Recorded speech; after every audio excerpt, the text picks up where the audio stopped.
함께 만드는 언론 미디어 협동조합. 여기는 국민TV. 함께 만드는 언론 미디어 협동조합. 여기는 국민TV.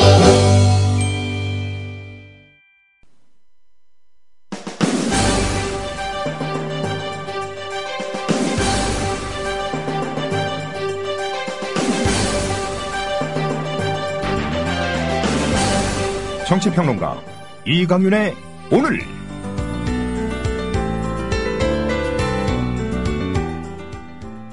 안녕하십니까, 이강윤입니다. 5월 19일 화요일을 시작합니다. 단도직입적으로 말씀드립니다. 새정치민주연합 주승용 최고위원께서는 이제 조건 없이 바로 복귀하시는 게 어떨까요? 자리를 비움으로써 새정년 지도부가 공백 상태에 빠지거나 최고위원단이 제대로 돌아가지 않아서가 아닙니다. 부상한 사람에게 손 내밀지는 못할 망정 일어서려는 사람을 계속 주저앉혀서야 되겠습니까? 그게 최고위원 1위 당선자가 할 일일까요? 백보 양보해서 친노 패권주의를 없애라는 사퇴 명분이 100% 옳다 해도 그 뜻은 이미 충분히 전달되었고 시위 효과도 거뒀다고 판단합니다.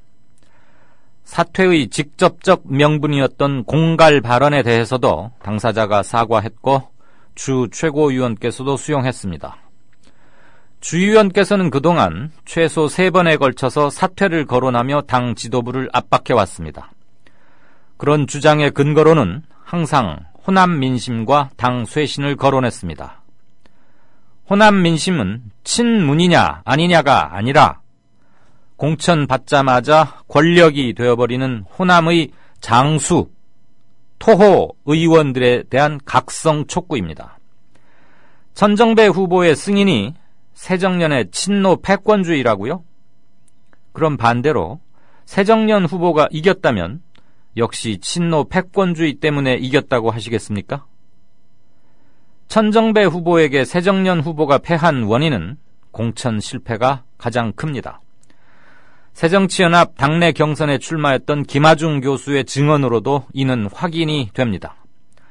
4.29 재보선 후 이른바 호남 민심을 제각각 해석한다고 호남 분들이 다시 화내고 있는 것 누구보다도 잘 아시지요? 복귀해서 문재인 대표와 당 개혁 작업을 놓고 경쟁하십시오. 그게 최고위원 1위 당선자의 당당한 역할 아니겠습니까? 잠시 후 시작합니다.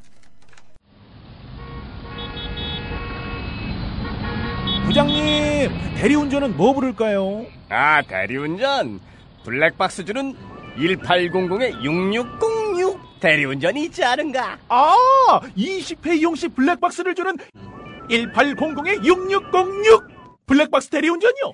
그럼 검색창에 블랙박스 대리운전을 검색해보게.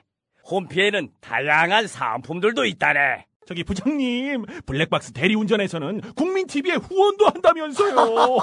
자네도 블랙박스도 주고 후원도 하는 1800-6606 이용하게. 역시 대리운전은 1800-6606. 주 기자님, 지난 주말에 콘도 다녀왔는데 진짜 좋았대. 주 기자님은 콘도 회원권도 갖고 있나 봐요? 부럽다. 이번에 회원권 114 거래소에 의뢰해서 싸게 구입했다는데? 콘도 회원권은 비싸지 않아요? 회원권인데? 근데 이 콘도 회원권이라고 다 비싼 게 아닌가 봐. 회원권 114에 알아보니까 종류도 많고 다양한 상품들 엄청 많던데? 그러면 우리도 봄 여행 한번 알아볼까요? 콘도는 회원권 114에서 구입하고요. 02-544-6114번 02-544-6114번 회원권 114는 인터넷과 모바일 앱에서도 검색할 수 있습니다. 콘도 회원권 거래는 회원권 114 02-544-6114번으로 바로 전화해보세요. 서울에는 빗방울이 조금 전부터 내리기 시작하고 있는데 남부지방은 아주 화창하다고요. 지금 막 들어온 속보 하나 전해드리고 김효진 PD로부터 뉴스 브리핑 받으시죠. 반기문 유엔 사무총장이 내일 모레, 그러니까 21일이네요. 개성공단을 방문하기로 했습니다. 원래 일정에는 없었는데 그런 점에서는 상당히 전격적입니다. 개성공단 지금 임금 인상 등등으로 해서 좀 관심도 모으고 있는데 그런 얘기를 하지는 않겠지만 일종의 평화 메신저의 역할을 해낼 수 있을지 그런 점에서는 좀 주목을 모읍니다. 반 총장은 방한이라고 해야 합니까? 귀국이라고 해야 합니까? 한국 방문 직전에 채널이 마련이 되면 북한을 언젠가는 좀 방문해서 남북 간 평화 특사로도 기능하고 싶다 그런 발언을 했었는데 개성 방문이 그것과 직접적 관련이 있는 것은 아니지만 어쨌거나 조금 주목되는 뉴스이긴 합니다. 자, 연일 고생이 많으시죠? 김효진 PD 어서 오십시오. 안녕하세요. 안녕하십니까? 참 이것을 톱뉴스로 고르면서 어처구니가 없었는데 네. 세월호 참사 당시 학생을 구하려다 희생된 선생님들 중에는 정규 교사가 아닌 기간제 교사분들이 계셨습니다. 이분들이 비정규직이라는 이유 때문에 1년째 순직 인정을 받지 못해서 논란이 되고 있습니다. 예. 또 증거 부족을 이유로 의사자 지정도 보류됐습니다. 네. 이게 말이 됩니까? 그러게 말입니다. 이 최근 보건복지부가요, 안산 단원고의 김모 전 교장으로부터 제출받은 사고 당시 상황 보고서에 따르면은요, 이 학교 김초원 이지혜 교사는 이 참사 당일 탈출이 상대적으로 쉬운 위치였던 세월호 5층 R3 객실에 머무르다가 제자들을 구하기 위해서 탈출하기가 조금 더 어려운 4층으로 내려갑니다. 네. 자진해서 내려간 거죠. 제자들 구하려고요. 결국 두 교사는 희생됐죠. 숨진 채 발견이 됐습니다.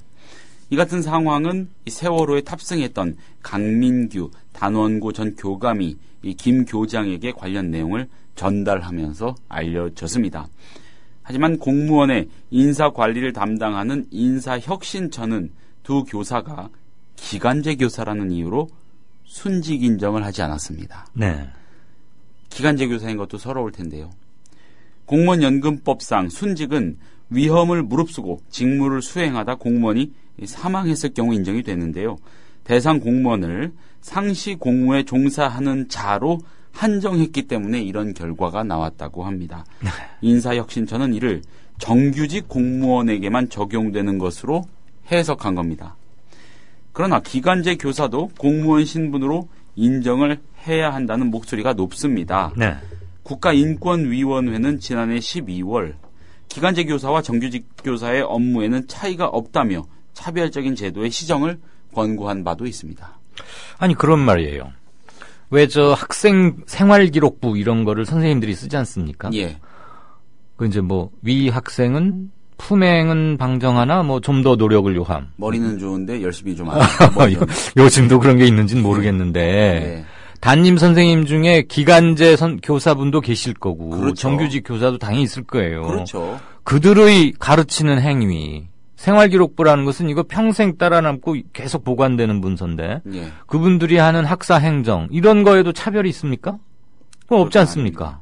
예. 그런데 아니 세월호를 타고 아이들을 데리고 수학여행을 가다가 이렇게 된 것만 해도 지금 저기 한데 비정규직이라는 이유로 순직이 아니고 선생님 정규직 선생님들은 순직이고 의사상자 증거 부족 때문에 안 된다고요? 무슨 증거가 더 필요하죠? 그러게 말입니다. 이 의사자 인정도 못 받는 상황도 한번 짚어보겠습니다.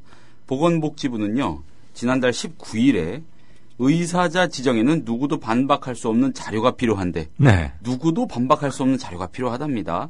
구체적인 구조 행위를 입증할 증거가 부족하다.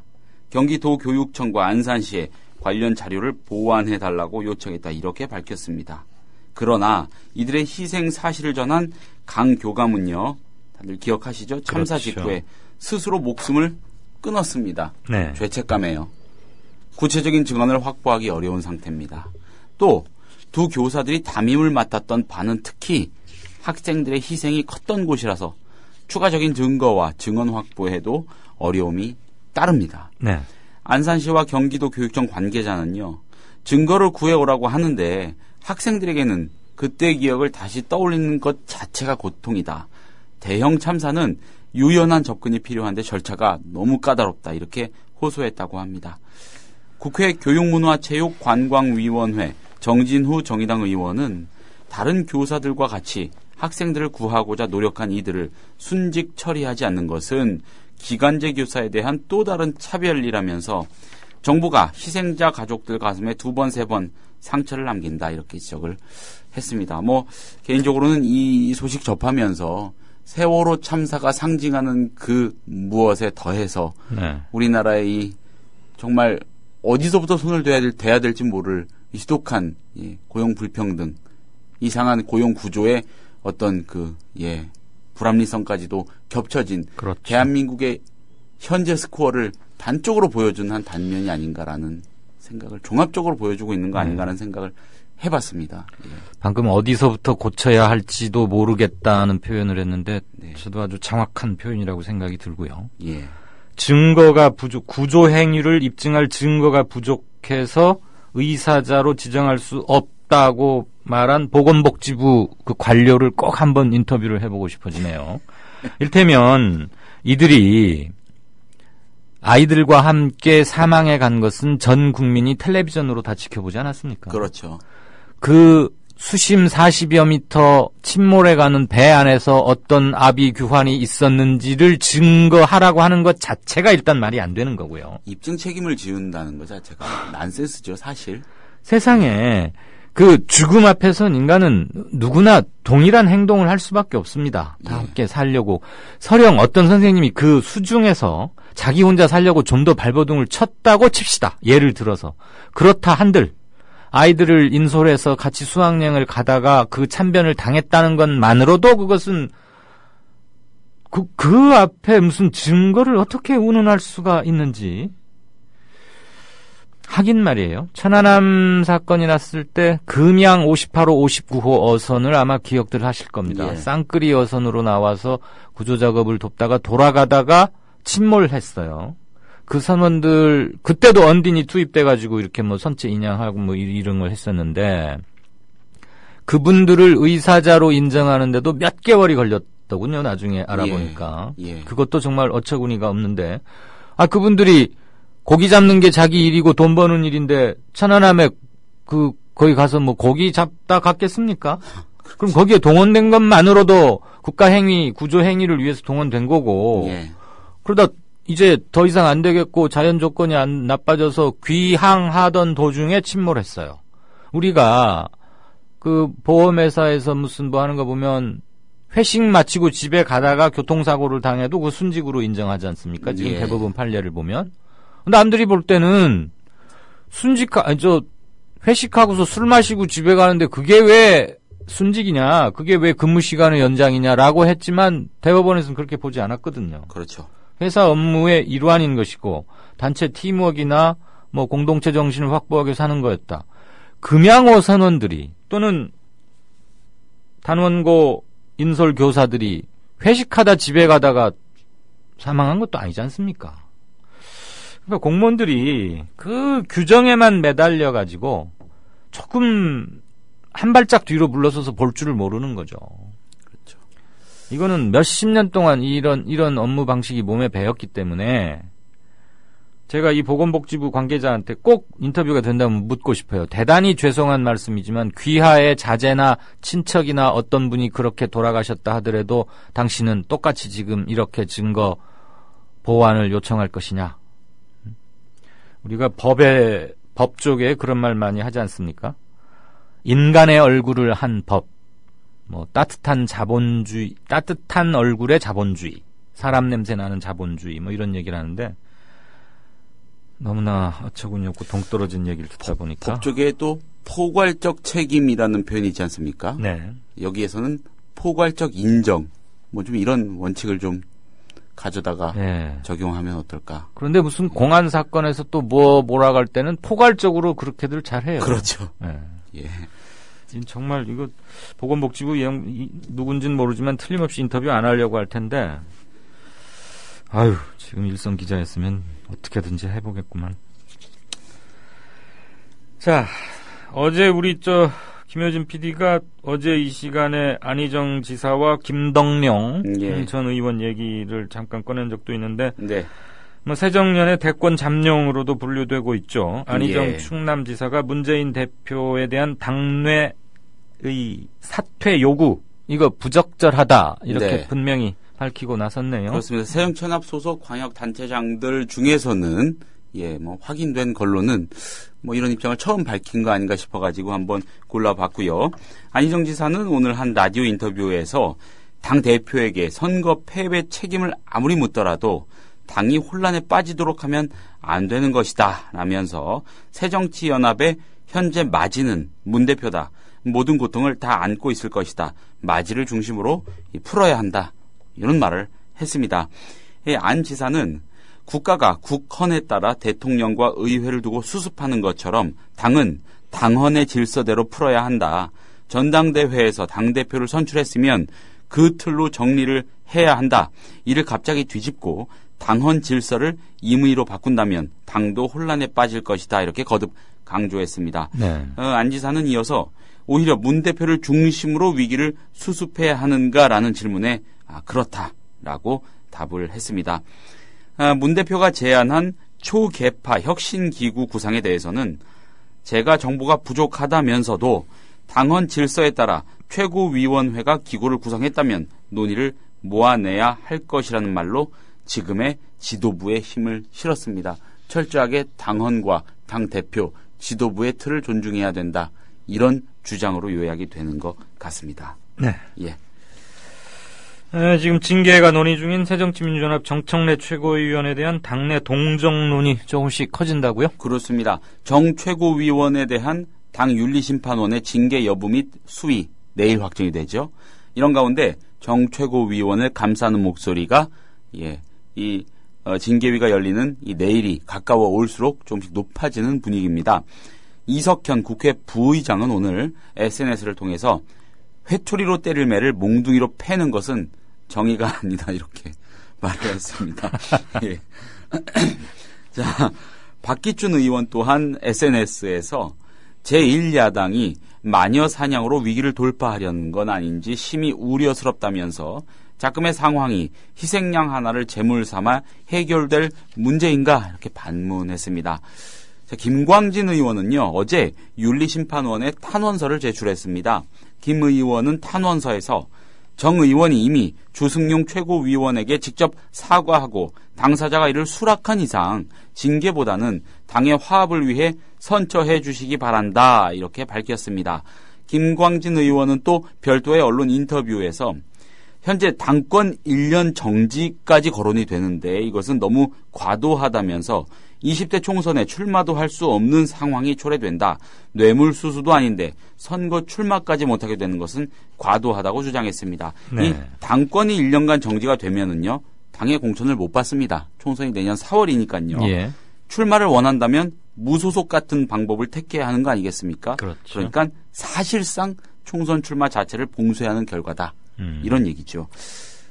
김 의원 외에 당 중진인 신기남 의원 어제 전해드렸죠. 정봉주 전 의원 등도 SNS 등을 통해서 공개적으로 정청래 최고위원을 두둔하고 나섰습니다.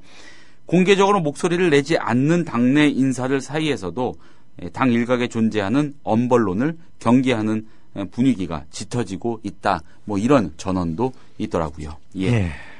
지금 당원권 정지가 아직 결정된 건 아니죠. 그런 말도 들려온다. 그럴 수도 있다. 그래서 이제 그걸 염려하는 건데. 그렇습니다. 현재는 최고위원으로서 최고위원 회의에 당분간 출석하지 마라. 지금 이거죠. 일종의 근신.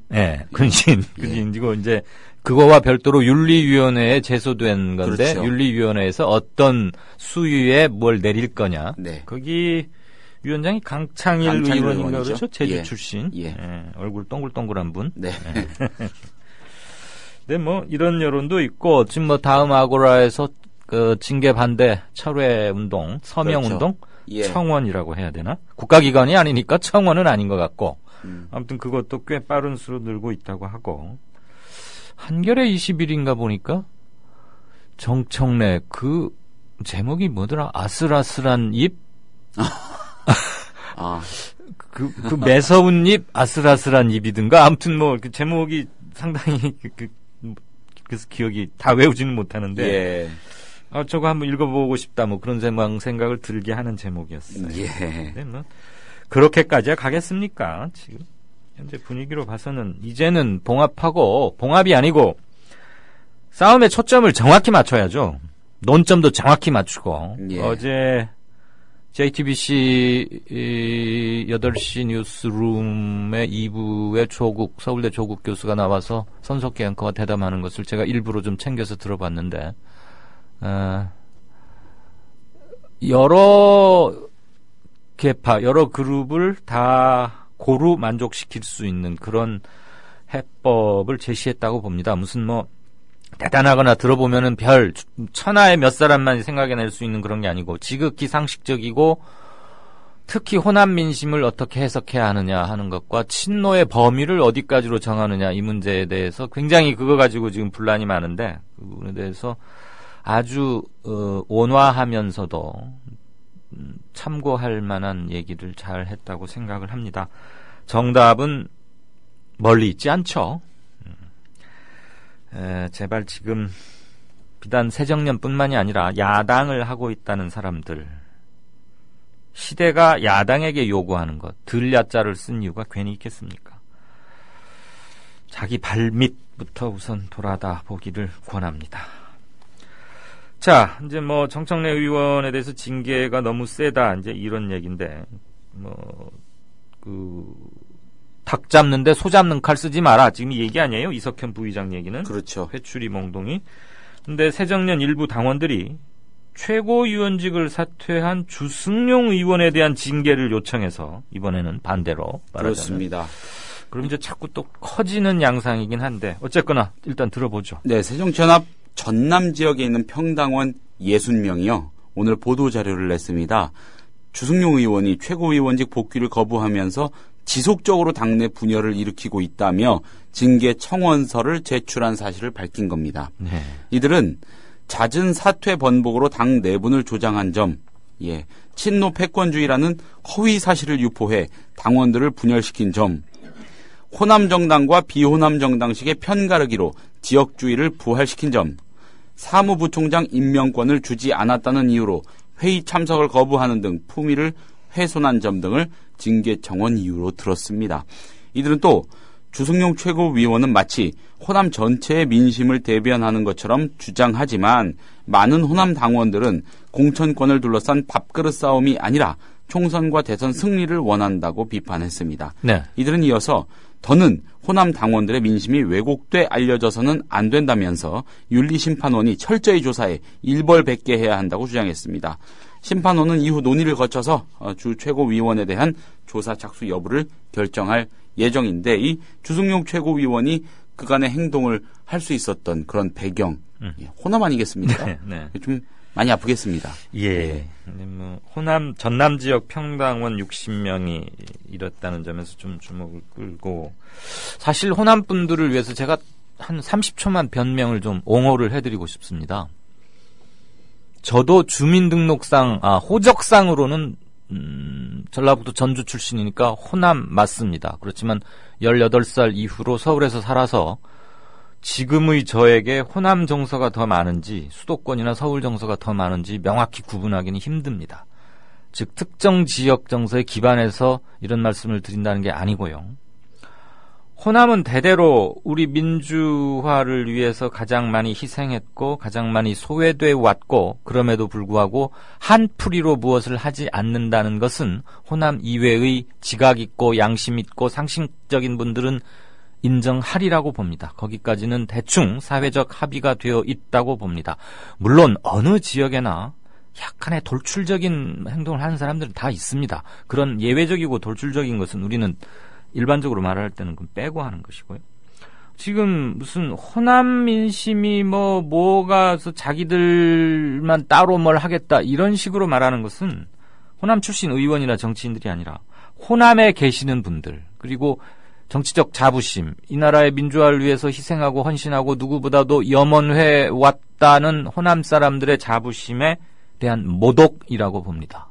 그 모독을 호남 밖에 계시는 분들이건 호남 출신 의원들이건 호남 출신 전현직 의원들이건 간에 누구도 해서는 안 된다고 봅니다. 제발 호남 팔지 좀 않았으면 좋겠습니다. 이거 행간도 아닌데 미안합니다. 예, 듣다 보니까 이분들이 지금 더는 호남 당원들의 민심이 왜곡돼서 알려져서는 안 된다. 이런 규절이 들어있어서 예. 제가 이거에 대해서는 꼭 한마디 가일수를 하고 싶었습니다. 이 표가 떠오르네요. 무호남 무국가. 예. 오랜만에 들으시죠? 이순신 예. 얘기. 예. 은근히 지금 우리 김 PD가 상당히 유식하다. 예. 호남이 없으면 나라가 조선이 없다. 예. 자, 또 다른 얘기 하나 보죠. 보수 성향 시민 단체들이 민주사회를 위한 변호사 모임 민변이라는 네. 걸로 더 익숙해지셔 계시죠. 민변과 민변 소속 일부 변호사를 국가보안법과 변호사법 위반 혐의로 검찰에 고발했네요. 네, 대한민국 수호 천주교 모임 상임대표라고 합니다. 이런 단체가 있었군요. 대한민국 수호 천주교인 모임. 예. 네. 서석구 변호사는 바른사회 시민회의 주최로 오늘 오후 서울 정동 프란치스코 회관에서 열린 민변 비판 토론회에 앞서서 고발 의사를 밝혔습니다. 또 이런 토론회도 열리는군요. 네. 예. 서 변호사는 민변은 헌법재판소의 통합진보당 해산 결정을 두고 대한민국 정당 민주주의에 대한 사법살인이라고 규정했다면서 이석기 전 진보당 의원이 내란 음모 혐의로 기소된 데 대해서도 공안 탄압이라고 주장하는 등 국보법 위반 혐의가 있다고 주장했습니다.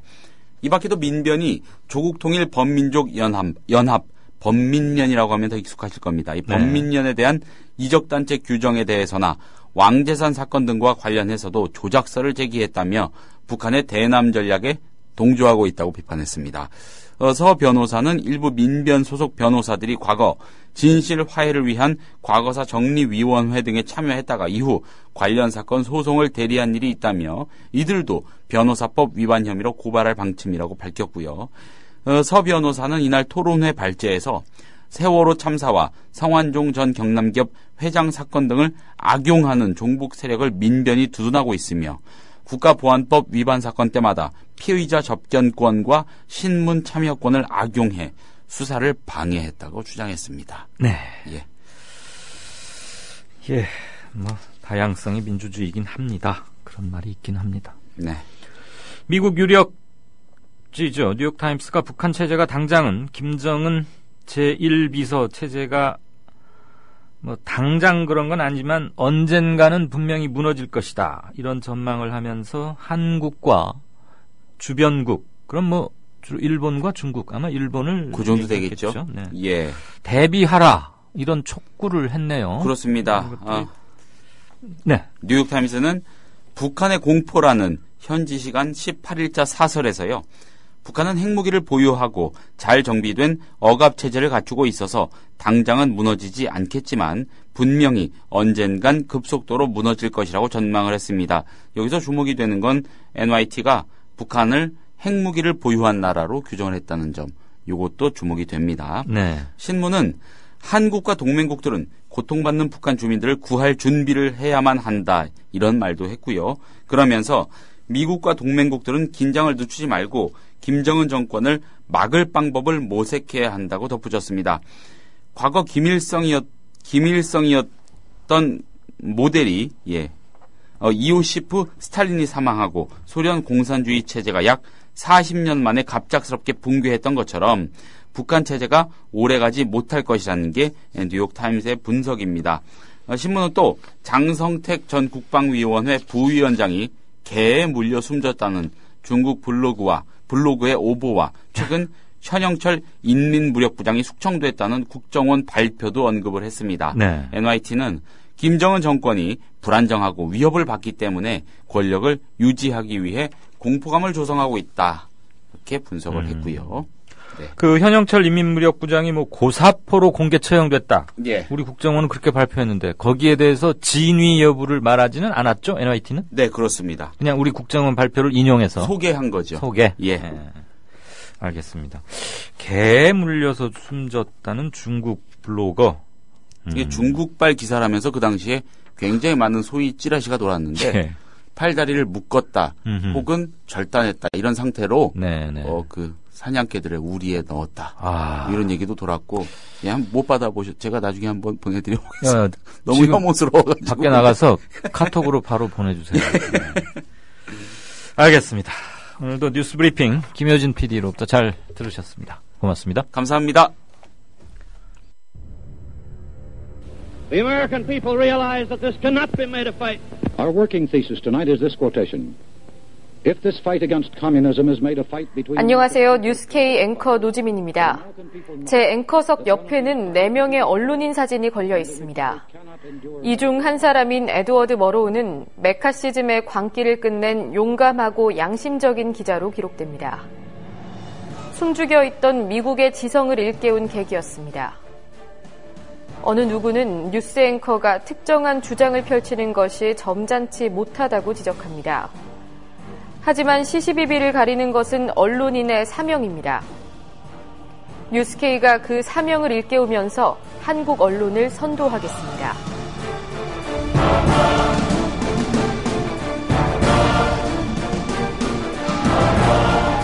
공정보도라는 미명에 몸을 숨긴 기계적 중립.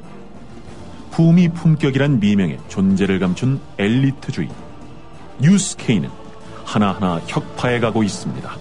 오늘 저녁 7시 당신의 진실한 전달자 뉴스K 많은 시청 바랍니다.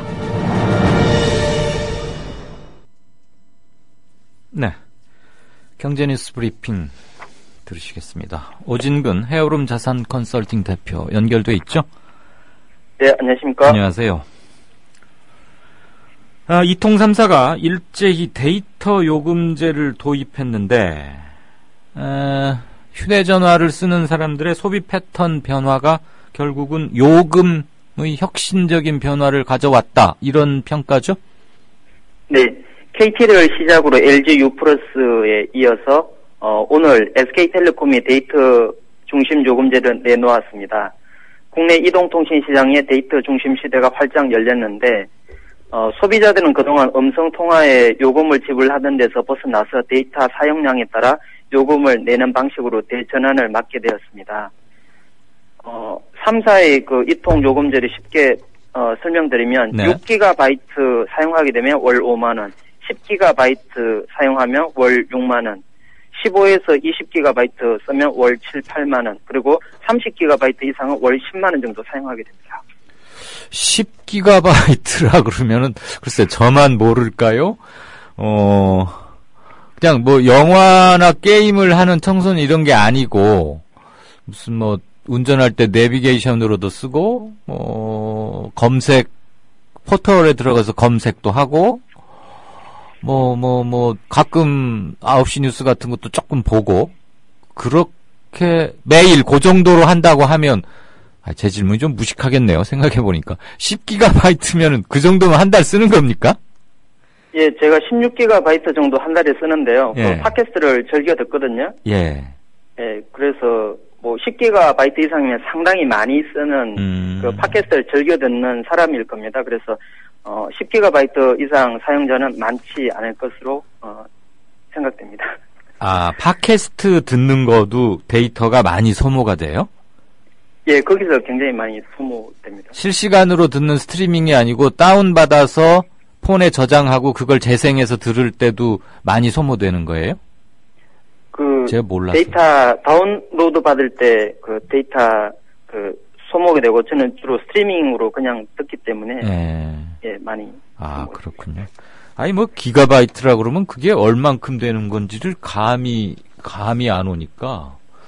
예, 옛날엔 메가바이트였는데 요즘은 데이터 또는 동영상이 워낙 많아졌기 때문에 대부분 기가바이트 단위로 뭐 USB라든지 뭐 다 기가바이트 단위입니다. 알겠습니다. 아무튼 아는 게 힘입니다. 그러면 구체적으로 이번 이통 3사의 그 데이터 요금제 시행으로 가계 통신비 절감 혜택을 보는 사용자층은 대략 누구로 예상이 되는 겁니까? 네, 미래창조과학부에 따르면 데이터 중심 요금제에서 3만 원대 중반부터 음성을 무제한으로 쓸 수 있도록 그동안 음성 통화가 많아서 울며 겨자 먹기식으로 비싼 요금을 내었던 영업사원이라든지 대리기사, 콜센터 상담원, 주부, 중장년층 등 약 300만 명이 연간 7천억 원의 통신비가 절감될 것으로 보고 있습니다. 네. 그리고 해외 이통사와의 비교도 있는데요. 데이터 30GB 이용 시에 미국 통신사 AT&T는 월 28만 원, 구글도 월 28만 원 정도 부담해야 되지만 국내에서는 월 9만 9천 원입니다. 그래서 기가바이트당 국내는 3,000원에서 6,000원에 불과하지만은 미국 통신사들은 뭐 2만 원에서 8만 원, 또 구글은 11,000원 정도 되겠습니다. 데이터 요금은 오히려 우리가 더 미국보다 싸네요? 예, 우리나라가 훨씬 쌉니다. 예. 그런데 휴대전화, 이건 그러니까 전화로 쓸 때 외국이 싸다는 얘기인가? 아무튼 우리나라가. 아니요, 데이터가 우리나라가 훨씬 쌉니다. 예. 그러니까요. 근데 우리나라 휴대전화 이용 요금이 외국보다 비싸다 그런 얘기가 그동안 참 많았었잖아요. 그것은 음성통화가 비쌌다는 얘기여서 그렇습니까? 데이터는 오히려 우리가 굉장히 더 많이 싼 건데요. 예, 국내는 대체로 그 데이터 사용량이 많고 요금도 비싼 고요금대가 많은 게 특징이었습니다. 네. 예, 그리고 그 약정이 없는 대신에 높은 요금을 내던 230만 명이 연간 3,600억 원의 통신비 절감 혜택을 보게 되고, 그리고 보이스톡이나 스카이프 등 무선 인터넷 전화가 전면 허용되었기 때문에 국제전화를 많이 쓰는 가구의 통신비가 줄어들 걸로 미래부는 예측하고 있습니다. 그 국제전화를 많이 쓰는 가구, 요즘 뭐 자녀들이나 뭐 때문에, 그리고 외국에 있는 친지들하고도 인터넷 전화나 카카오톡 폰, 그리고 스카이프 이런 걸 많이 쓰는데, 원래 카카오톡 전화나 스카이폰 이런 것들은 다 무료 아니었나요? 이제 그동안에도? 예, 무료였는데 이번에 뭐 이쪽에 대해서 이제 아마 KT 아마 카카오톡에서 KT에다가 요금을 낼 겁니다. 그거 이렇게 일정 부분 내는 게 일정 사용료가 있는데 그런 것들이 좀 낮아진 것 같습니다. 소비자가 내는 게 아니고 KT가 회선 이용 뭐 이런 걸로 좀 낸다 이거죠. 어쨌거나 예, 그 예전에 흔히 무식한 말로 집 전화기로 001 같은 거 눌러서 외국으로 전화하는 것은 이제 많이 줄어들겠다. 뭐 이런 얘기도 들어 있겠네요. 무선 인터넷 전화가 전면 허용된다니까. 저는 벌써 전면 허용된 건 줄 알았는데 이번에 전면 허용됐다고 하는 거군요. 640만 명의 여성 노동자들이 그들이 받고 있는 평균 연봉이 한 2,100만 원쯤 되는데, 이것은 동일한 노동을 하는 남자의 60%가 채 안 된다고요? 성별 간 임금 격차가 굉장히 크군요. 네, 그렇습니다. 국세청이 2013년 국세 통계를 냈는데 여성 근로자 수가 643만 명인데 전체 근로자의 39%를 차지하고 평균 연봉이 2,100만 원으로 남성 평균치 3,700만 원의 58%에 불과합니다. 5분의 3이 안 되는 것인데요. 네. 여성 근로자의 평균 연봉을 보면 금융보험업이 4,200만 원, 전력가스 수도업이 3,800만 원, 부동산이 3,100만 원으로 비교적 높고, 반면에 소매업은 1,600만 원, 음식 숙박업은 1,100만 원에 불과했습니다. 세대별로는 30, 40대가 2,500만 원 정도이고 20대 이하 1,700만 원, 60대 이상 여성 노인은 1,100만 원 수준으로 낮은 수준이었습니다. 네. 그리고 업대 여성 노동자는 4만 명이고 4분의 1 정도 금융보험업에 종사하고 있었습니다. 네. 여성 노동자들의 업종별 종사자 비중과 창업 현황이 상당히 궁금한데 이건 어떻게 조사됐습니까? 네, 업종별로는 그 여성 근로자 비중이 제조업이 20%로 가장 많고 인력 공급업, 학원 등 서비스업이 19%, 보건업이 11%, 부동산업이 9%였습니다. 그리고 2013년 한 해 동안 여성이 창업한 사업체는 43만 4천 개였고요. 부동산 임대업, 소매업, 음식업 순이었습니다.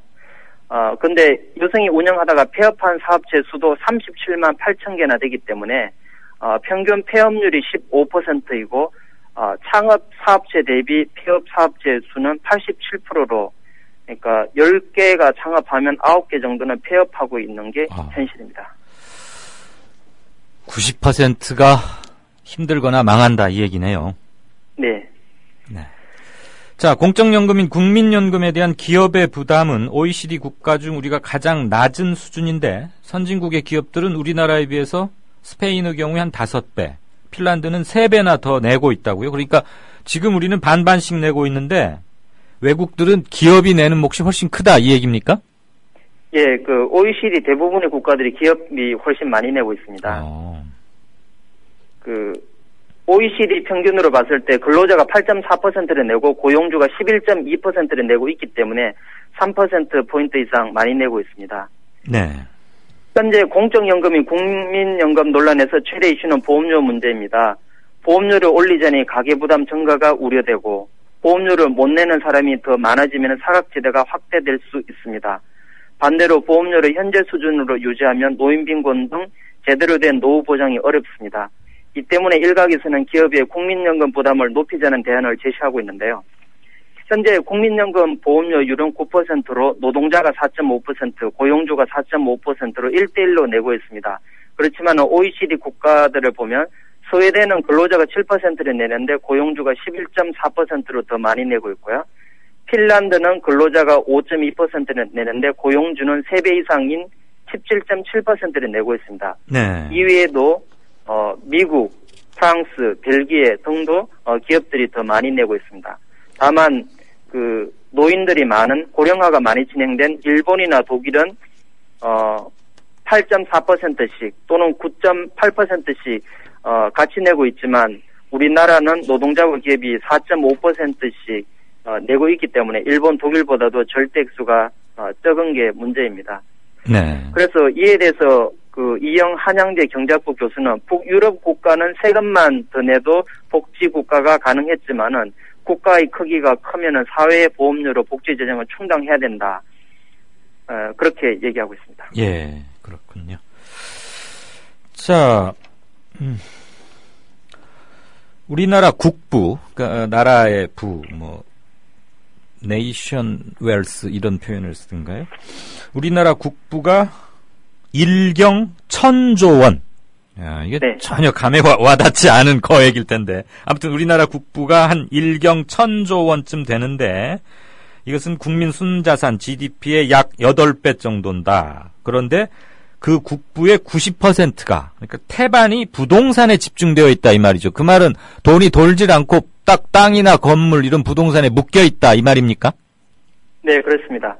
한국은행과 통계청이 13일 발표한 그 2013년 국민대차 대조표에 따르면 우리나라의 국부는 1경 1,040조 원인데 국내 총생산의 7.7배를 유지하고 있습니다. 그런데 부동산이 90%이기 때문에 1경원이 부동산입니다. 네.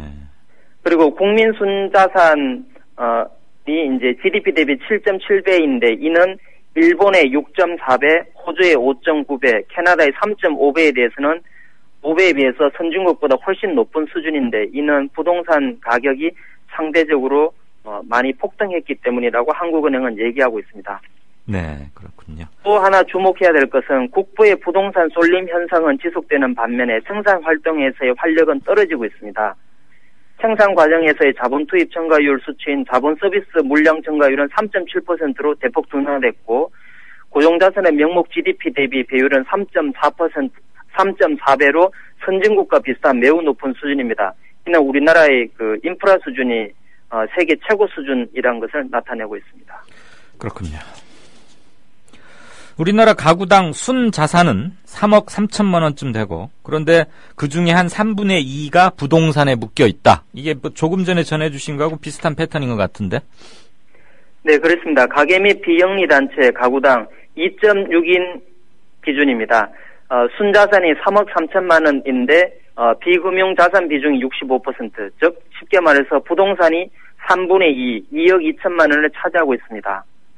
근데 우리나라 비금융 자산 비중 65%는 미국의 30%, 일본의 40%, 캐나다의 46% 등 주요 선진국과 비교했을 때 매우 높은 수준인데 이 또한 부동산 가격의 급등과 부동산의 월등히 많은 자산이 묶여 있다는 것을 얘기합니다. 예. 한국은행 측은 GDP 대비 주택 시가총액이 한국은 2.2배인데 이는 미국의 1.3배나 일본의 1.8배, 캐나다의 2.0배 수준보다 높은 수준입니다. 네. 다만 호주는 3.0배, 유로존은 2.8배로 우리나라보다 훨씬 높은 수준이었습니다. 네. 호주나 유로존을 빼고는 우리나라가 베개로 베고 있는 부동산 또는 방석 밑에 깔고 있는 부동산 돈이 너무 많아서 뭐 집 한 채 마련하는 게 쉽지 않으니까 그거에 허덕대다가 늘 대출이자 갚느라고 몇십 년간 또 일하고 그러다 보니까 가처분 소득은 낮아지고 그래서 내수도 많이 위축되고 게다가 또 사교육에도 상당한 돈이 들고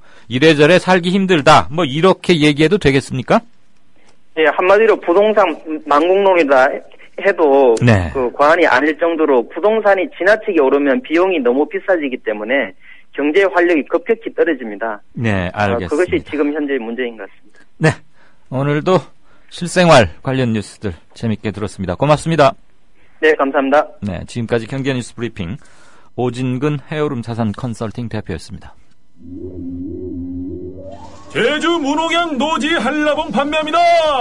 여수 돌산 갓김치 팔아요. 안동 산골에 맛있는 사과를 소개합니다. 거금도에서 직접 키운 전복을 직거래로 가져가십시오. 속리산 문장대 아래 청정지역에서 재배한 콩으로 만든 청국장 맛보세요. 거창 민들레 사과 어떠세요? 광천 특산품 광천김 끝내줍니다.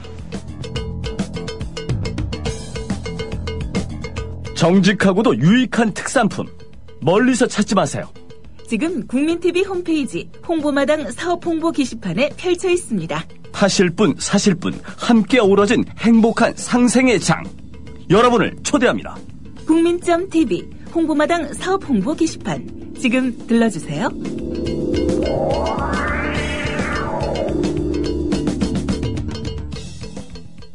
예, 5시 17분 됐습니다. 517 갑자기 게시판 좀 보겠습니다. 이 기가바이트 그걸 제가 괜히 여쭤봤나 봐요. 저는 워낙 그런 걸 몰라서. 근데 여러분께서는 많이 아실 텐데 이 기계 속의 어두운 저를 이해시키기 위해서인지 아무튼 그 휴대전화 사용과 기가바이트 이거 데이터 이런 것들을 많이 써주시고 계십니다. 정실홍신님 스트리밍으로 즐겨 듣는데요. 이 말은 다운이 아니고 실시간으로 듣는다 이 말이죠. 이번 달에 오늘까지 그러니까 5월 한 달 거의 다인데 15GB 정도 썼네요. 팟캐스트를 계속 켜고 있는데 1시간 반 정도 들을 때 35 내지 40MB가 소모되더라고요. 쉽게 1000MB가 되면 1기가라고 생각하면 그거까지 납니다. 와이파이 존을 이용해서 괜찮지만 데이터로는 동영상이나 인터넷 검색하다 보면 1기가 정도는 금방 그렇군요. 휴대전화 요금 너무 비싸요. 그리고 1인당 4인 가족으로 치자면 1인당 초등학생 정도 말고 한 중고등학생, 대학생, 엄마 아빠 그러면은 최소한 한 20만 원이 넘지 않을까 싶어요. 휴대전화 요금만으로. 또 집전화도 좀 쓰는 데도 있을 거고. 기본 요금을 줄여라. 동명천재단님.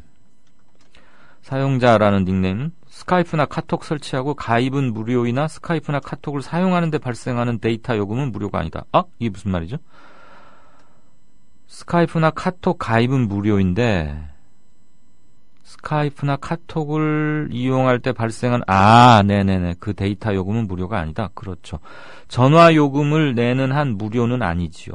무제한이라도 데이터 요금을 내니까 그만큼 나누어지는 거지 무료는 아닙니다. 예.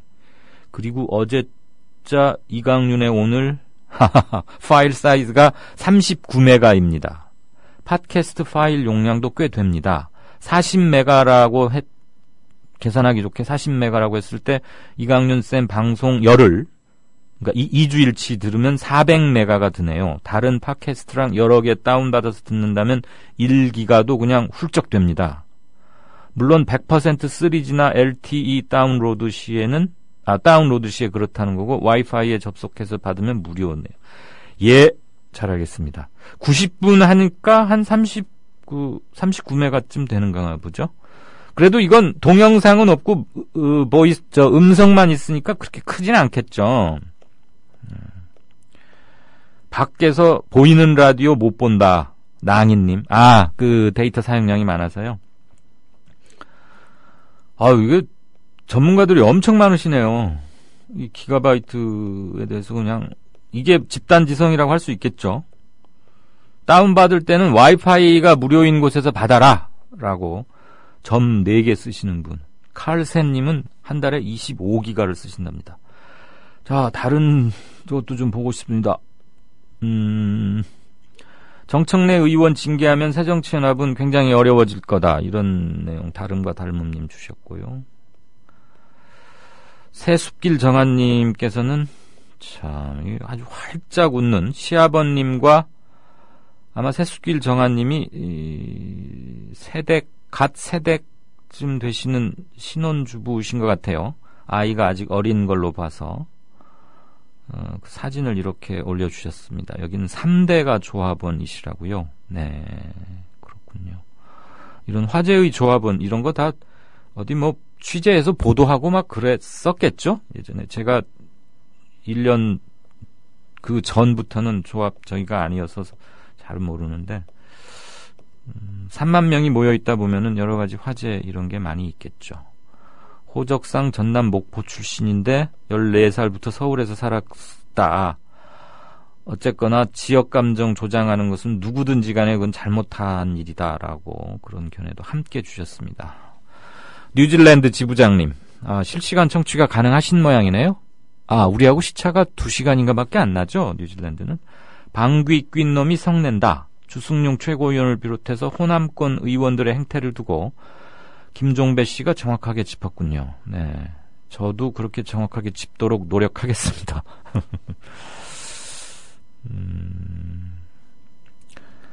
푸른숲님, 여수에 살고 있는데 여수 광양 출신 의원들 조금 마음에 안 드는 행태들이 좀 많다 이랬고요. 모리군님, 로니님, 오늘 제 오프닝에 동의한다는 말씀을 특별히 주셨습니다. 고맙습니다. 네. 공릉동 아줌마님, 정교사든 기간제 교사든 사고 당시에는 선생님으로서 행동하신 것은 똑같을 것 같구만. 바르고 원칙적으로 살기가 참 힘든 세상이다. 아이들에게 어찌 살라고 가르쳐야 할까요? 너는 기간제 교사니까 학생들은 그냥 놔두고 너만 빠져나와라 이 소리입니까? 어이가 없습니다. 이러셨습니다. 네, 그렇죠. 정말 이건 너무나 비상식적입니다. 이렇게 한탄만 해야 되는 게 너무 답답합니다. 제가 그 관련 뉴스를 몇 가지 좀 전해드리겠습니다.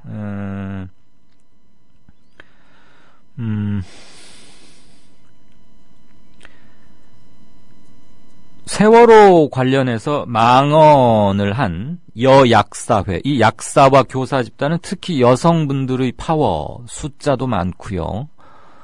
대단히 센 집단이고 또 전문가 집단이고 역사도 오래됐고, 그래서 의사협회와 약사협회는 굉장히 중요한 이익단체이자 전문가 집단이고 그 사회 정치적으로 미치는 파워가 대단하죠. 그런데 여약사회의 회장이 세월호 관련해서 망언을 했었습니다. 제가 그걸 다시 이 자리에서 옮기고 싶진 않은데 차마 귀를 의심할 정도의 망언이었는데 여약사회가 생긴 이래 처음으로 망언을 한 회장의 해임을 촉구하는 집회를 대한약사회관에서 열었답니다.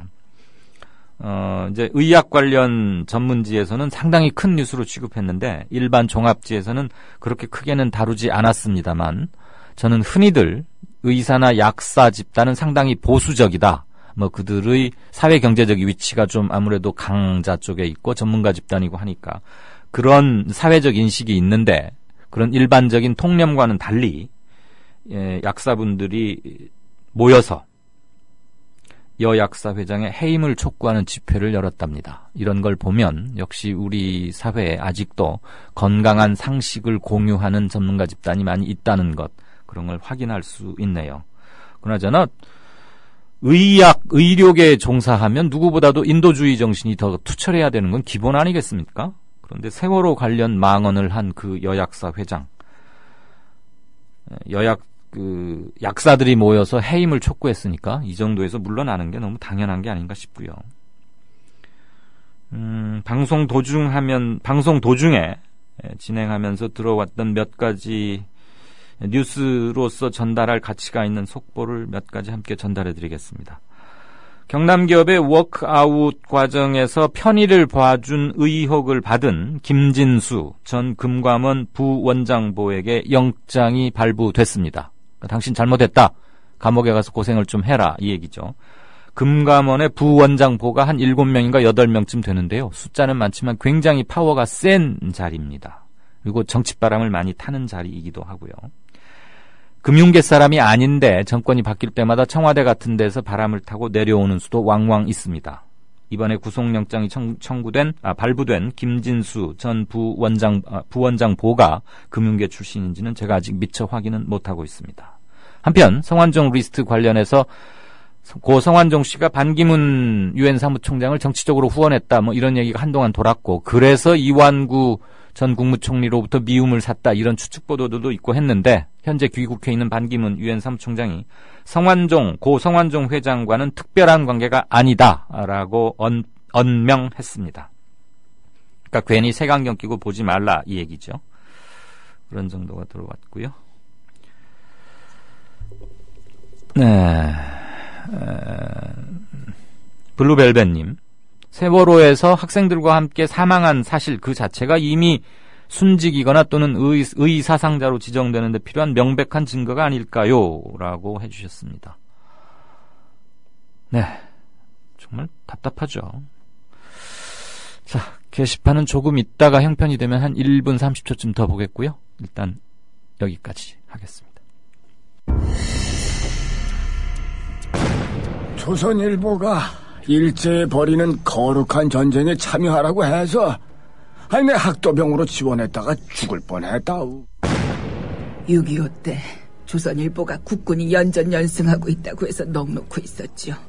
근데 밤새 인민군이 서울을 함락시키고 후퇴할 때는 남편을 잡아갔어요. 진작 피난할 걸. 조선일보에서 외환 위기는 없다며 설레발 떨었는데 그걸 바보같이 믿었어요. 그래서 사업에 실패했습니다. TV조선에서 황선 신은미가 북한을 지상낙원이라고 했다는 보도를 보고 폭탄을 던졌어요. TV조선이 거짓 보도를 한 건데.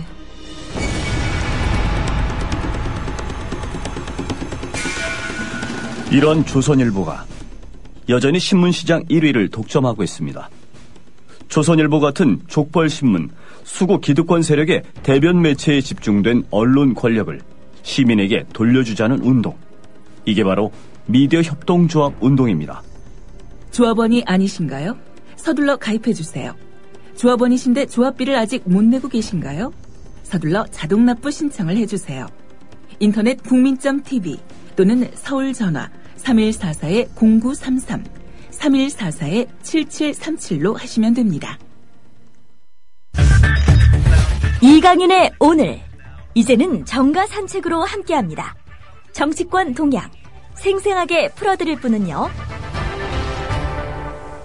네, 한국일보 양정대 기자, 안녕하세요. 아직 연결이 안 됐군요. 아무튼 양정대 타임은 전화가 참 여보 양정대 차장한테 유선 전화 하나 놔드려야겠어요 라던 어느 조합원 분의 댓글, 어느 청취자분의 댓글이 갑자기 생각납니다. 조금 전까지도 저하고 카톡으로 교신했는데 어려울 때 잡는 손, 닉네임이 참 멋지시네요. 이런 정신이 필요하죠. 지금 우리 모두에게는.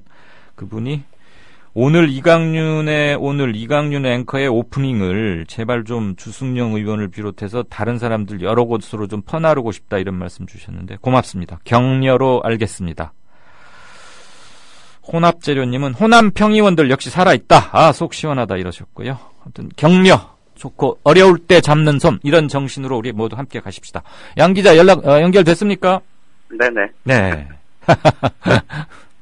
총리 지명 곧 임박할 것처럼 이렇게 뉴스가 나오던데 유력 후보군이 정치인에서 또 법조인으로 옮아가는 듯한 분위기다. 우리 대통령께서는 법조인을 참 좋아하시는 것 같아요.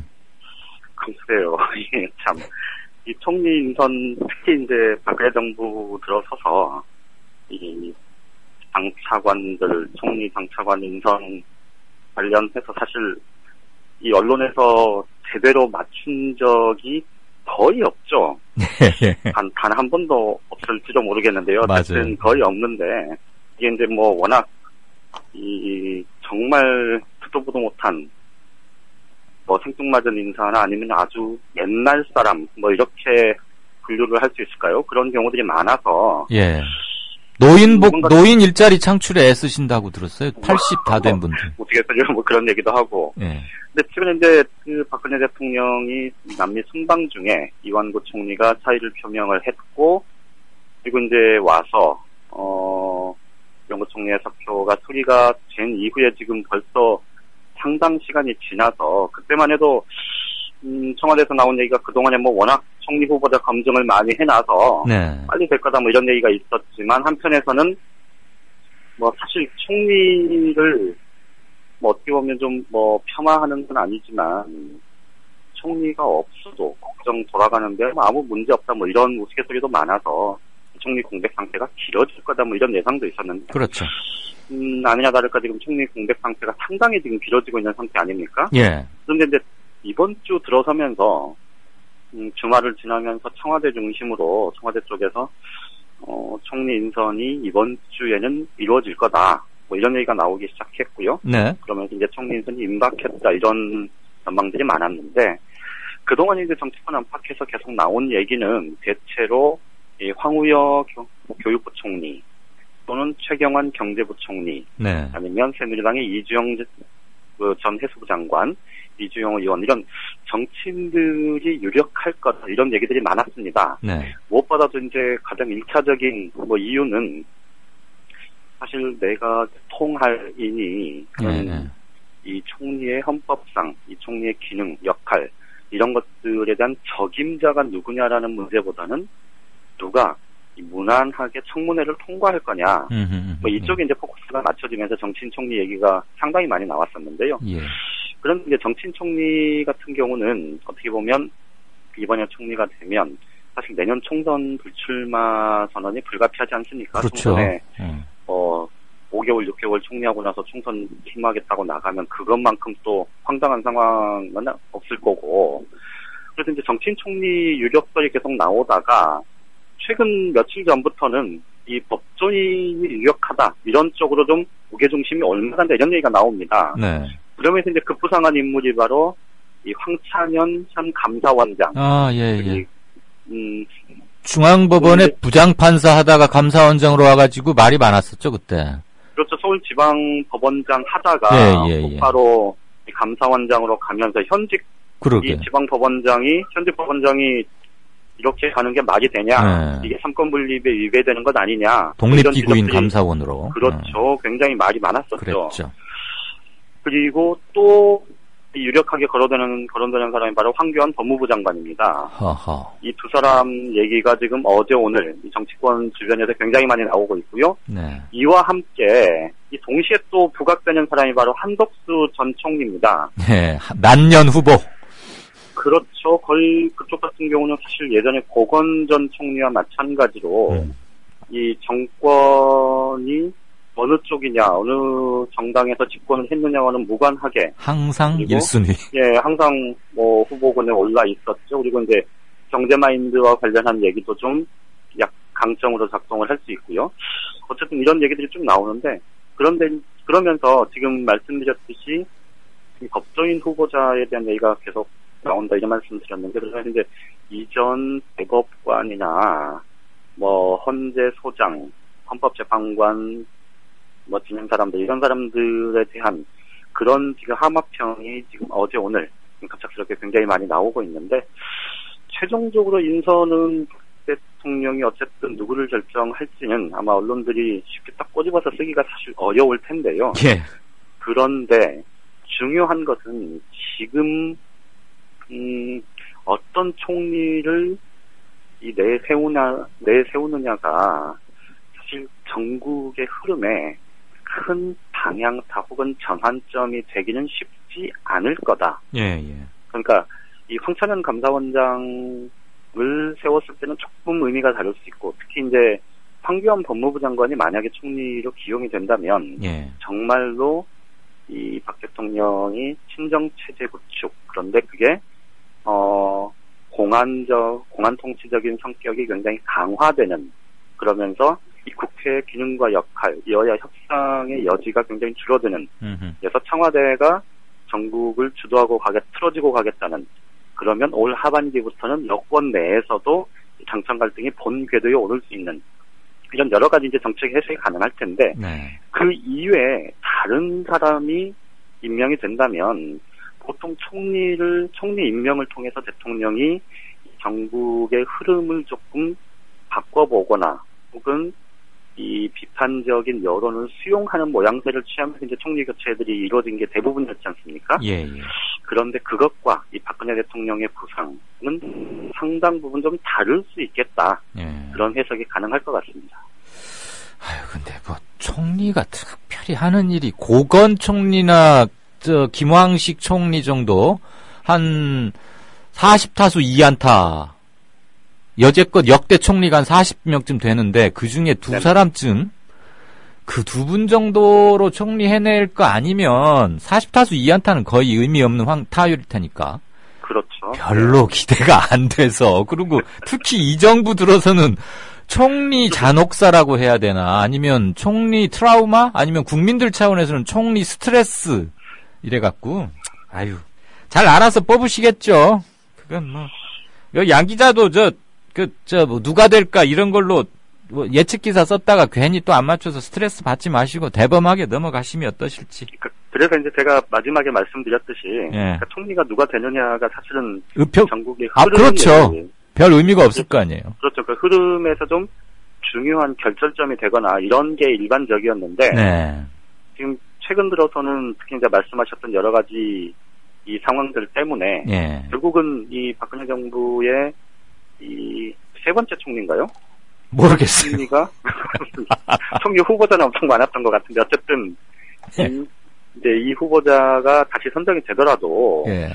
이 전국의 큰 흐름에 변화를 기대하기는 좀 어렵다 이런 말씀을 드리는 겁니다. 네 번째 총리네 이완구 씨가 있었네요. 아 그러네요. 정홍원 씨가 두 번째. 초대 총리는 잘 기억이 안 나고. 정홍원 총리가 초대 아닌가요? 이거 청취자분들이 우리 보고 웃으시겠어요. 그만합시다. 이번 정치 기자하고 정치 평론가라는 사람이 지금 이 정부의 초대 총리도 기억을 못 한다 그러면 이거 우리 둘이 공동 우세 사는 겁니다. 맞습니다. 이거 뉴스 진행이 안 돼, 오늘 어떻게. 근데 만약에 황교안 장관을 총리로 쓴다면 저는 이것은 네네. 강공 드라이브를 공개적으로 천명하는 게 아닌가 싶어서 조금. 그렇죠. 그거는 아까 말씀드렸듯이 사실 공안 통치를 진짜로 이제 내놓고 하겠다. 예. 그리고 야당과는 절대 타협하지 않을 거고 여당도 굴복시키면서 가겠다. 그러게요. 뭐 이런 뉘앙스로 받아들이는 게 맞죠. 그거는 좀 얘기가 될 것 같아요. 그렇죠. 그렇게 되면 굉장히 논란이 심해지겠죠. 자, 새정년 얘기 짧게 한번 볼까요? 지금 당 혁신기구 위원장을 누가 맡을 거냐? 이것도 항상 네네. 새정년에서 두세 번 나왔던 얘기인데 어제까지만 해도 뭐 조국 교수니 뭐 주승용 당신이 와서 해봐라 이러더니 이제는 또 안철수 의원 얘기가 꽤 올라오는 것 같고 이게 지금 사람들 여론 떠보는 겁니까? 적임자를 못 찾고 있는 겁니까? 실제로 지금 문재인 대표 쪽에서는 안철수 의원이 맡아줬으면 좋겠다라는 기류가 좀 있는 것 같습니다. 네네. 그러니까 실제로 문재인 대표가 안철수 의원에게 제안을 했고 안철수 의원이 그에 대해서 지금 고심 중이다. 이게 아마 정설인 것 같은데요. 문재인 대표 쪽에서 사실 이제 안철수 의원에게 그걸 맡긴다는 거는 그 자체로 지금 문재인 대표에게 부족하다 이런 지적이 나왔었던 정말로 이렇게 정치를 한다. 이런 측면에서 좀 해석을 할 수 있을 것 같은데요. 안철수 의원 본인 입장에서도 보면 지금 그동안에 이제 그 4.19 재보궐선거 참패 이후에 당 비노 진영에서 문재인 대표를 흔들 때 사실 안철수 의원은 좀 한 발 떨어져 있는 상황 아니었습니까? 예. 조금 관망하는 그리고 좀 한 발 떨어져서 보는 그런 입장이었고 그런데 이게 이제 문재인 대표가 혁신기구를 어쨌든 비뇨 진영의 요구를 수용해서 최고위원회에서 혁신기구를 구성을 하기로 했고, 그 혁신기구가 기존에 있는 이 공천혁신을 비롯한 이 추진단과는 별도로 꾸리고 거기서 공천혁신 문제를 포함해서 모든 문제를 다 논의한다. 이렇게 지금 틀을 잡아놓은 상태에서 그 실질적인 권한이 어느 선까지 주어질지는 뭐 미지수이지만 어쨌든 안철수 의원 입장에서는 자신의 정치적인 역량을 좀 드러내 보일 수 있는 하나의 기회일 수도 있고요. 그런데 달리 뒤집어서 보면 실제 절반 효과를, 그러니까 실효성 있는 효과를 내지 못하면 당의 혁신 문제와 관련해서 이 혁신을 등한시하고 있다는 비뇨 진영의 비판을 지금 문재인 대표가 혼자 받고 있는데 그걸 또 나눠 갖게 될 가능성도 있지 않습니까? 그렇죠. 그래서 어떻게 보면 안철수 의원에게는 위기가 기회이면서 동시에 또 다른 좀 비판의 대상으로 넘어갈 수 있는 그런 지점이기도 한데, 이게 앞서 말씀드렸듯이 문재인 대표 쪽 입장에서 보면 예. 사실은 좀 절묘한 카드일 수 있다, 이런 해석이 가능한 겁니다. 예. 지금 현재로서는 뭐 대체로 문재인, 안철수, 그리고 안철수 의원 입장에서도 보면 사실은 비뇨 진영에서 좀 과하게 문재인 대표를 흔드는 것에 발을 담갔다가 나중에 뒤후에 이 부분에 대해서 비판을 함께 받느니 차라리 혁신기구를 나누어 맡고 예. 거기서 좀 자신의 정치적인 역할을 좀 도모하는 쪽으로, 그렇죠. 그렇게 방향을 잡을 가능성이 현재로서는 좀 더 높아 보이고요. 예. 이 점에서 보면 애초에 그러니까 작년 연말에 이제 저희들이 같이 얘기를 할 때 큰 그림을 그렸던 것처럼 문재인, 안철수 이 두 축을 중심으로 해서 이 새정치연합이 운영되는 또 하나의 계기가 될 수도 있다는 점에서 네. 안철수 의원의 그 선택에 주목이 되는데요. 어쨌든 네. 현재로서는 좀 혁신기구를 맡고 본인이 다시 정치 전면에 등장해서 역할을 하는 쪽으로 갈 가능성, 현재로서는 좀 높아 보인다고 말씀드릴 수 있겠습니다. 두 사람에게 다 괜찮은 카드인 것은 분명해 보이고, 네네. 안 의원으로서는 뭔가 좀 이렇게 포커스 아웃되고 있는 듯한 분위기는 확실한데, 그것을 그렇죠. 자연스럽게, 더군다나 위기 국면에, 그리고 새정년의 공동 창업자이기도 하니까 지분은 별로 그렇죠. 안 되지만 네네. 존재감을 확인할 수 있는 카드. 어쨌거나 요런 거 가지고 너무 시간 끌면 또 옛날하고 똑같으니까 이런 건 그렇죠. 제안한 사람이건 받는 사람이건 결단을 하고 확실한 권한을 주고 예전과는 분명히 달라져야 할 때 그나마 국민은 덜 외면하지 않을까 싶습니다. 네, 정치부 차장 그만하시죠. 정홍원이 초대 청리 맞고요. 그럼 제가 맞췄네요. 근데 사표 냈다가 두 번째 다시 한 거니까, 재임명한 거니까. 아무튼 우리 청취자분께서 정답을 주셨습니다. 네, 정답 맞추신 거 축하드립니다, 양 차장. 네. 감사합니다. 예, 고맙습니다. 예, 고맙습니다. 네. 국민TV 조합원인감? 나가지 있게 지역협의회 가입해야 쓰겠어. 국민TV 조합원이요? 지역협의회 가입해야죠. 국민TV 조합원 맞나? 퍼뜩 지역협의회 가입해 안 카나? 국민TV 조합원에 가입하고 조합비를 내고 국민라디오와 국민TV를 시청한다고 조합원으로서의 만족이 전부냐? 결코 아닙니다.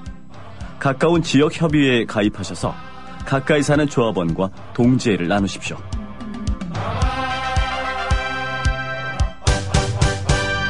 자세한 가입 안내는 미디어협동조합 홈페이지 지역협의회 게시판을 참고하시면 됩니다.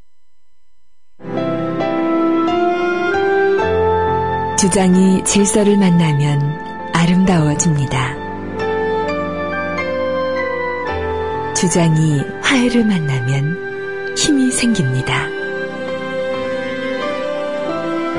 주장이 감동을 만나면 희망이 됩니다. 주장이 배려를 만나면 마음을 움직입니다. 마음을 움직이는 힘, 배려에서 시작됩니다. 한국방송광고공사 공익광고협의회. 네, 진짜 인터뷰입니다. 여러분 혹시 상고법원제, 대법원과는 조금 다른 3심제 얘기하는데 그런 거에 대해서 말씀들 많이 들으셨을 겁니다. 이 문제에 관련해서 변호사회에서도 각기 다른 의견들도 나오고 합니다. 매우 건강한 그리고 명확한 칼럼으로 많은 팬을 갖고 계시죠. 건국대 법학전문대학원의 한상희 교수님 모셨습니다. 교수님 안녕하십니까? 안녕하십니까? 네. 12분 정도밖에 못 모실 것 같아서 바로 질문을 드리겠습니다. 네. 양승태 대법원장이 강력히 주장하고 있는 상고법원이라는 거요. 일반 청취자분들께서는 조금 생소하실 수도 있습니다. 우선 죄송하지만 개념 정리부터 간략히 부탁드릴까요? 최근 우리나라의 상고 사건, 그러니까 2심 판결에 불복을 해서 이제 상고하는 사건 수가 급증을 하고 있습니다. 약 36,000건 정도 되는데요. 이제 그러니까 대부분의 14명의 대법관, 실제 이제 재판하는 대법관은 12명인데요. 아, 그거밖에 안 돼요. 대단히 죄송하지만 그럼 나머지 두 분 대법관은 재판은 안 하십니까? 한 분은 대법원장이고 한 분은 법원 행정처장의 일을 맡고 있으니까. 이제 재판에 많이 관여하기는 어렵죠. 이제 12분의 대법관이 이 사건을 처리하기에 너무 업무가 많다, 힘에 버겁다. 그래서, 고위 법관들을 약 30명 정도 이제 차출을 해서 대법원 산하에, 대법원 하위기관에 상고법원이라는 법원을 만들고, 그래서 이 36,000건 중에 좀 중요한 사건들, 그러니까 헌법이나 법률에 위반되어서 2심 판결이 이루어진 경우라든지 또는 공익상 중요한 그런 가치가 있는 판결은 12명의 대법관들이 대법원에서 판결을 하고 나머지 사건들은 이 상고법원에서 판결을 해서 이제 3심 재판을 끝내는 것으로 그렇게 만드는 안이 양승태 대법원장이 지금 제시하고 있는 상고법원 안입니다. 그러니까 3심제인 현 사법체계에서 3심제 최종심을 맡는다는 점에서는 대법원과 동일하지만 사건의 경중이라거나 이런 것들은 좀 무거운 거는 현재의 대법원으로 돌리고 웬만한 것들은 이리 돌린다. 그러면은 권위도 좀 떨어지고 사람들이 생각할 때 2.5심제 이렇게 여기지는 않을까 싶긴 한데 그 기준이 뭡니까? 양 대법원장이 주장하고 있는 법률로 당연히 재판에 대한 신뢰라든지 권위가 떨어지는 그거는 누구나 예상할 수 있는 거겠죠. 실제 이제 이 상고법원 안에 의하면은 고등법원 판결이 2심 판결이 헌법이나 법률에 위반되었을 때 또는 선례에 중요하게 위반되었을 때 이제 그 경우와 그 사건이 공익상 특별히 중요한 그런 의미를 가지고 있을 때 이때만 대법원에서 심사를 해가지고 자기들이 판단을 하고 나머지 사건들은 상고법원에 보내겠다는 거죠. 그렇군요. 서구의 사법 선진국이라고 할 만한 나라들, 일테면 대륙법의 창적이라고 할 수 있는 독일이나 또는 영국 이런 데들 그런 데서도 이런 상고 법원이란 게 있습니까? 제가 알기로는 그런 소위 말해서 2.5심제에 해당되는 그런 기관은 없는 걸로 알고 있습니다. 아, 그렇군요. 참 비교법적으로 유례를 찾기가 어려운 제도죠. 지금 우리 대법원에 너무 많은 일감이 몰리니까 양승태 대법원장이 창의적인 아이디어라고 낸 거인지는 모르지만 어쨌거나 외국의 사법 역사가 우리보다 훨씬 긴 곳에서는 찾아보기 힘든 제도다 이 말씀이시죠? 네, 그렇죠. 제가 그냥 2.5심이라고 순식간에 조어를 해봤는데 그게 그렇게 틀린 것 같지는 않네요. 교수님도 써주시는 거 보니까. 왜 그러냐면 상고법원의 결정에 대해서도 특별상고라고 해서 다시 또 대법원에 제소할 수 있는 기회가 있거든요. 이제 그러다 보니까 자칫 잘못하면은 실질적인 사심제가 될 가능성이 그렇네요. 있죠. 옥상옥의 기능을 대법원이 할 수도 있겠네요. 한상희 우리 교수님께서는 대표적인 상고법원 반대론자십니다. 교수님의 반대론의 근거와 그 이유 이런 걸 듣고 싶습니다. 대표적이지는 않는데요. 사실 상고법원제는 어떻게 보면 조금 어중간한 제도죠.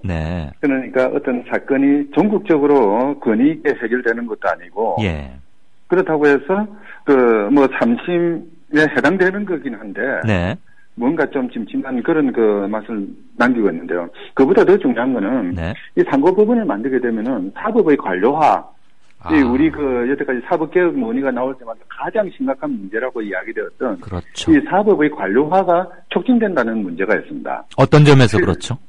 실제 우리 그 법원의 가장 큰 문제는 너무나 많은 계층을 만들어두고 네.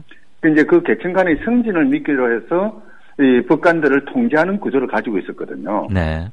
근데 이 상고법원 제도는 법원장 위에 다시 상고법원 법관이라는 상고법원 판사라는 그런 또 다른 계층을 하나 더 만들어두고 이제 그걸 어떻게 보면 빌미로 해서 그렇게 그 상고법원에 승진되기 원하는 법관들을 통제할 수 있는 이런 길을 열어두고 있는 것이죠. 네. 사실 뭐 다른 문제점도 많고요. 뭐 대법원이 재판을 받을 권리가 침해된다든지 뭐 이런 여러 가지 문제점도 있긴 합니다만은 가장 중요한 것은 바로 이렇게 어떤 그 승진 사다리를 한 단계 더 만들므로써 대법원장을 중심으로 하는 사법 수뇌부가 법원의 수뇌부가 전체 법관들을 통제할 수 있는 길을 열어준다. 네. 그래서 어떻게 보면은 이 사법부가 과거 권력의 신유였다는 비판, 네. 뭐 그런 걸 받았는데 이제 그런 비판을 근래 근자하면서 조금씩 극복하는 과정이었는데 네. 오히려 이것을 과거로 역행할 수 있는 이런 길을 열어준다는 이런 문제점이 있다고 생각합니다. 네. 그러면요, 제가 좀 사법부 또 뭐 판사 세계 이런 거에 좀 문외한에 가까우니까 바보 같은 질문 하나 드리겠습니다. 굳이 이렇게 외국에서도 유례를 찾기 힘들고, 물론 외국에 없다고 우리가 꼭 안 해야 될 이유는 없지만 지금 교수님 지적하신 대로 판사는 정말 완전한 독립적인 영역에서 누구의 간섭을 받지 않고 오로지 법과 재판관의 양심에 따라서만 명확하게 내려주어야 마지막 정의가 지켜지고 보루 기능을 하는 거 아닙니까? 그런데 층층시야 인사권의 눈치를 보게, 판사들로 하여금 눈치를 보게 만들면 벌써 이제 사법 정의는 힘들어지는 건데 그런 결정적인 위험을 쓰면서까지 상고법원을 만들 게 아니고 지금 대법원에 너무 많은 일감이 몰려서 힘들고 사건 처리도 늦어진다고 하니 대법관 수를 늘리면 어떨까요? 네, 그래서 독일이라든지 프랑스처럼 대법원에 속한 그 법관의 수를 이제 그 직위가 대법관이든 또는 대법원 판사든 이 법관의 수를 좀 대폭 늘려서 이 급정하는 사건들을 제대로 처리할 수 있는 길을 열어두면 되거든요. 사실 36,000건에 달하는 상고 사건이라고 하지만은 지금은 심리 불속 행제를 도입하는 바람에 그 중에 절반 정도는 그러니까 간단히 처리가 됩니다. 네. 이제 한 18,000건 정도를 12명의 재판관이 대법관이 이제 처리하는데요. 그러면 한 사람당 한 1,500건 정도 되거든요. 네. 근데 상고법원을 만들어 가지고 30명 정도의 법관을 투여해서 심리 불속형 제도를 없앤다고 그러거든요. 그러니까 모든 사건을 다 처리한다면은 상고법원 판사 한 사람당 처리하는 사건 수는 한 1,300건 정도 됩니다. 네네. 요즘 실세 말로 도찐개찐이죠. 특별히 달라지지도 않는데 지금 이제 상고법원을 만들어서 뭔가 이 법관 계층을 증가하고 사법 관료제를 강화하려는 그런 안을 내놓고 있는 거는 이건 잘못된 거죠. 실제 대법관 수를 늘린다면은 얼마든지 이런 문제점들 처리가 할 수 있는 거죠. 그리고 이제 지금 이제 법원에서 하고 있긴 합니다만은 하급심은 강화할 필요는 있습니다. 네네. 그러니까 하급심에서 1심이나 2심에서 이제 판결이 나면은 당사자들이 그에 만족하고 더 이상 다투지 않는 이런 풍토를 만들어야 되는데 엄밀히 본다면은 우리 대법원은 실제 하급심에서 다루었던 사실 문제까지도 자기들이 다시 판단을 하거든요. 그러다 보니까 소송 당사자들이 1심에서 지고 2심에서 지면은 대법원에 가서 다시 한번 3-4번 한번 해보자 라는 심리를 만들어 놓은 거죠. 그렇죠. 불복 심리가 있어서. 그렇죠. 이제 그러다 보니까 대법원의 사건이 폭주하게 되는 것이죠. 네. 그리고 이제 그 과정에서 소위 말하는 도장값을 받는 정관 예우라는 병폐들도 생겨나게 되고. 그렇군요. 사실 대법원에서 정말 사건의 폭주를 감당하려면은 이런 상고법원제 같은 편법적인 제도를 만들어 놓은 것보다는 오히려 하급심을 보다 더 강화하고 대법관의 퇴임 후의 변호사 개혁 같은 것을 막음으로써 이 정관의 예우의 문제 이런 것들을 처리하는 거 이게 더 급선무인 것 같아요. 네, 그렇게 함으로써 대법관을 정말 명실공히 최고의 영예이자 권위를 확실히 함으로써 대법관 그 마지막 3심의 결정이 더 무게를 가질 수 있도록. 그렇죠. 저 연결이 된 김에 오래된 질문 하나 좀 드려도 되겠습니까? 네네. 상고법원과 직결되는 건 아닙니다만 네. 대법원에서는 어떤 기준으로 이 건은 빨리 심리를 하고 어떤 건은 아예 들춰도 안 보는지 궁금한데요. 예를 들자면 18대 대선 무효 소송이 지금 대법원에 올라가 있습니다. 아시겠지만.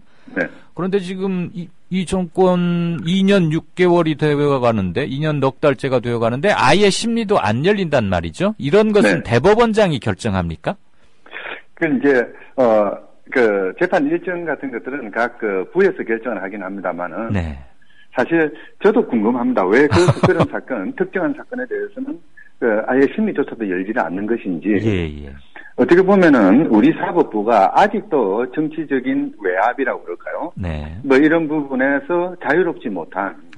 그래서 어떤 권력자의 눈치를 보는 이런 그 상황에 빠져 있는 건 아닌지 기본 생각이 듭니다. 사실 그 상고법원 제도를 두고 사법의 관료화를 걱정하는 제일 큰 이유가 그런 데 있거든요.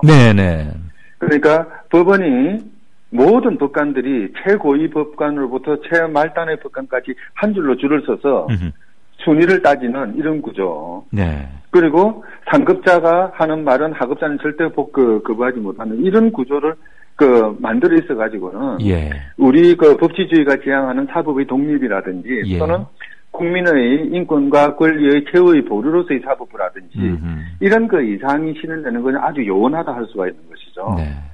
선생님 말씀 듣고 보니까 법관은 오로지 법과 양심에 의해서만 판결한다를 판사들에게 최고의 미덕으로 가르치면서 인사고과를 할 때는 이렇게 쭉 순위를 매겨서 등수를 매기는 것 자체가 이거 잘못된 시스템이 아닌가 하는 생각이 드는군요. 사실 그렇죠. 이 법관의 지금 우리 사법부는 법관의 인사평정 같은 것들을 법원장이 하는 중심이 돼서 하고 있거든요. 그러니까 상급자가 하급자를 인사평정을 하는 그런 구조로 되어 있습니다. 양심을 어떻게 평가를 합니까? 글쎄 말이죠.